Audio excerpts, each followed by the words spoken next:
Hi hello नमस्ते friends, तुमचा माझ्या चॅनलवरती स्वागत आहे। तर आज या व्हिडिओमध्ये मी तुम्हाला झंडू नित्यम चूर्ण बद्दल माहिती देणार आहे। तर हे एक आयुर्वेदिक मेडिसिन आहे, आयुर्वेदिक चूर्ण आहे, ज्याचा वापर कॉन्स्टिपेशनला म्हणजे मलबद्धतेला ट्रीट करण्यासाठी केला जातो।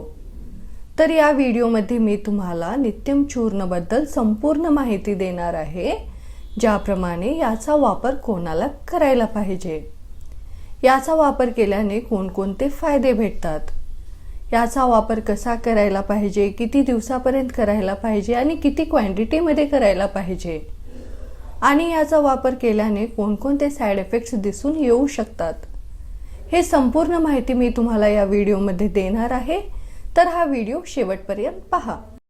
तर व्हिडिओ सुरू करण्या अगोदर जर तुम्ही आमच्या चॅनलवरती नवीन आहात, तुम्ही आमच्या चॅनलला सबस्क्राइब नाही केलात, तर आमच्या चॅनलला सबस्क्राइब करा आणि आमच्या नवीन व्हिडिओच्या नोटिफिकेशनसाठी बेल आयकॉन प्रेस करा। तर सर्वप्रथम पाहूया की यामध्ये कोणकोणते इन्ग्रेडियंट्स दिसून येतात, म्हणजे यामध्ये कोणकोणत्या आयुर्वेदिक औषधी यांचा समावेश केला गेला आहे। तर यामध्ये एरंडा तैल, सोनमुखी, त्रिफलाज म्हणजे हरितकी, बिबितकी, आमलकी आणि यासोबत यष्टी, मधु, सौंफ इत्यादी अशा दिव्य आयुर्वेदिक औषधी यांचा समावेश यामध्ये केला गेला आहे। तर आता पाहू याचे बेनिफिट्स कोणते आहेत, याचा वापर केल्याने कोणकोणते फायदे भेटतात।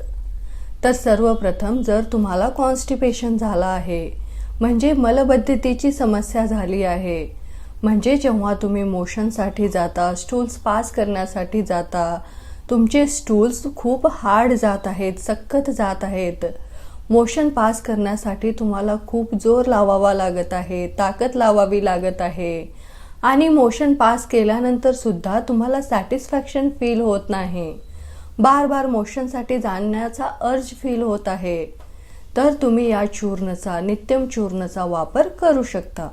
आणि याशिवाय तुम्हाला तुमच्या पोटामध्ये खूप जास्ती गॅस बनत आहे, पोटामध्ये ब्लॉटिंग दिसून येत आहे, अथवा तुम्ही जे जेवण करता त्याचं चांगल्या प्रकारे पचन होत नाही, इंडायजेशन होत आहे, अथवा तुम्हाला मळमळल्यासारखं फील होत आहे, कधी कधी उलट्या पण होत आहेत, अथवा खूप जास्ती ॲसिडिटी होत आहे, म्हणजे छातीमध्ये जळजळ फील होत आहे, आंबट ढेकरा येत आहेत, तुमची भूक कमी झाली आहे, काही खाण्याचं मन करत नाही, तर यामध्ये सुद्धा तुम्ही नित्यम चूर्णाचा वापर करू शकता। तर नित्यम चूर्ण नॅचरल लॅक्झेटिव्ह सारखा काम करतो। हा तुमच्या स्टूल्सला, मोशनला सॉफ्ट बनवून शरीराच्या बाहेर फेकण्यासाठी मदत करतो।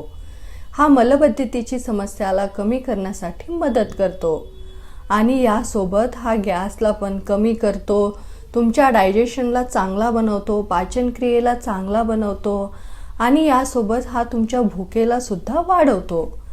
आणि यासोबत तुम्हाला जी ॲसिडिटी झाली आहे, अथवा उलट्या होत आहेत, अथवा मळमळल्यासारखं फील होत आहे, तर या प्रॉब्लेम्सना सुद्धा कमी करण्यासाठी हा मदत करतो। तर याचा वापर कसा करायला पाहिजे, तर अर्ध्या ग्लास गुनगुन्या पाण्यामध्ये 5 ते 10 ग्राम नित्यम चूर्ण चांगल्या प्रकारे मिक्स करून रात्री जेवणानंतर झोपण्या अगोदर याला प्यायला पाहिजे। तर याचा वापर दोघे, स्त्री आणि पुरुष करू शकतात, पण जे छोटे मुलं आहेत, अथवा गर्भवती स्त्रिया आहेत, अथवा जे स्त्रिया आपल्या मुलांना स्तनपान करत आहेत, अथवा तुम्हाला कोणती दुसरी बिमारी आहे ज्यासाठी तुम्ही रेग्युलर मेडिसिन्स घेत आहात, तर तुम्हाला डॉक्टरांना कन्सल्ट केल्यानंतरच याचा वापर करायला पाहिजे। जर तुम्ही सुद्धा याचा वापर करणार आहात, तर तुम्हाला सुद्धा डॉक्टरांना कन्सल्ट करूनच याचा वापर करायला पाहिजे, कारण सेल्फ मेडिकेशन हार्मफुल असतो।